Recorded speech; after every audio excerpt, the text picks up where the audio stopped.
అధికారంలోకి రాకముందు 20 లక్షల ఉద్యోగాలిస్తామని గొప్పలు చెప్పారు. బాబు వస్తే జాబులంటూ ప్రచారం చేశారు. ఒక్క ఉద్యోగం ఇవ్వలేదు సరికదా, ఏకంగా 2 లక్షల ఉద్యోగాలను ఓడగొట్టారు. ఈ విషయాన్ని అసెంబ్లీ సాక్షిగా ఒప్పుకుంది కూటమి సర్కారు. అంతేకాదు, కన్సల్టెంట్ల పేరుతో 30,000 మందికి 100 కోట్లు దారపోస్తోంది చంద్రబాబు ప్రభుత్వం. సూపర్ 6 హామీలతో అధికారంలోకి వచ్చిన చంద్రబాబు ప్రభుత్వం అన్ని వర్గాల ప్రజల్ని నిలువునా మోసం చేసింది. నిరుద్యోగులకు 20 లక్షల ఉద్యోగాలు, నిరుద్యోగ వృత్తి పేరిట భ్రమలు కల్పించింది. అధికారంలోకి వచ్చిన తర్వాత ఆ రెండింటి గురించి పట్టించుకోలేదు. ఒక్క ఉద్యోగము ఇవ్వకపోక ఉన్న ఉద్యోగాలను కూడా పీకేసింది. గత ఏడాది నవంబర్లో ప్రవేశపెట్టిన బడ్జెట్ సందర్భంగా గత ఏడాది మార్చి ఆఖరు నాటికి రాష్ట్రంలో 11,79,332 మంది ఉద్యోగులు ఉన్నారని ఎకనామిక్ పాలసీ పిక్చర్లో పేర్కొంది ప్రభుత్వం.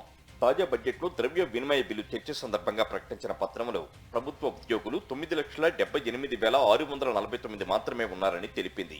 ఈ లెక్కన గత వైఎస్ఆర్సీపీ ప్రభుత్వంలో కన్నా 2 లక్షల ఉద్యోగులు తగ్గిపోయారని ఒప్పుకుంది ప్రభుత్వం.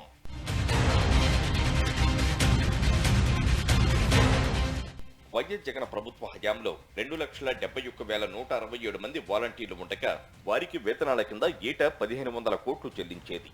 కూటమి సర్కారు అధికారంలోకి వచ్చిన తర్వాత వాలంటీర్ల వ్యవస్థను తీసివేసి ఏటా ఖర్చయ్యే 1,500 కోట్లు మిగిల్చుకుంది. వైఎస్ఆర్సీపీ హయాంలో 96,675 మంది అవుట్సోర్సింగ్ ఉద్యోగులకు వేతనాల రూపంలో 2,604 కోట్లు చెల్లించేవారు. కానీ తాజాగా సమర్పించిన నివేదికలో అవుట్సోర్సింగ్ ఉద్యోగులు 94,420కి తగ్గిపోయారని, వారికి వేతనాల కింద ఏటా 2,329 కోట్లు మాత్రమే చెల్లిస్తున్నట్లు పేర్కొంది. గత ఏడాది మార్చి నుంచి డిసెంబర్ మధ్య 13,321 మంది ఉద్యోగులు పదవి విరమణ చేశారు. వారి స్థానంలో ఒక్క పోస్టు కూడా భర్తీ చేయలేదు కూటమి సర్కారు.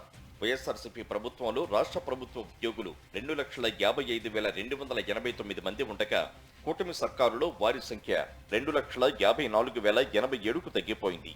గత ప్రభుత్వ హయాంలో జిల్లా పరిషత్ ఉద్యోగులు 54,248 మంది ఉండగా కూటమి సర్కారులు 53,122కు తగ్గిపోయారు.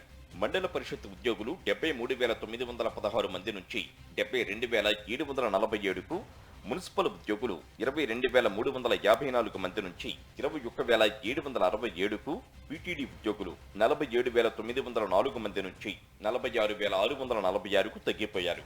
వైఎస్ఆర్సీపీ ప్రభుత్వంలో 19,406 విఆర్ఏలు ఉండగా ప్రస్తుతం వారి సంఖ్య 18,435కు తగ్గిపోయింది. నిరుద్యోగులకు ఒక్క ఉద్యోగం కూడా ఇవ్వకపోక వృత్తిపరమైన సర్వీసుల పేరిట పలుకుబడి కలిగిన వారిని కన్సల్టెంట్లుగా నియమించుకుంది కూటమి సర్కారు. వైఎస్ఆర్సీపీ హయాంలో 6,434 మంది కన్సల్టెన్సీలకు ఏడాదికి 177 కోట్లు చెల్లించేది. కూటమి సర్కారు వచ్చాక ఏకంగా 30,246 మందిని కన్సల్టెంట్లుగా నియమించుకుంది. వారికి ఏడాదికి వేతనాల రూపంలో 747 కోట్లు చెల్లిస్తున్నట్లు ఆర్థిక విధాన పత్రంలో సర్కారే స్పష్టం చేసింది. నిరుద్యోగ యువతకు ఉద్యోగాలు కల్పించే విషయం అసలు పట్టించుకోని కూటమి సర్కారు ఉద్యోగాలను తగ్గించడమే లక్ష్యంగా పెట్టుకుందనే విమర్శలు వెల్లువెత్తుతున్నాయి.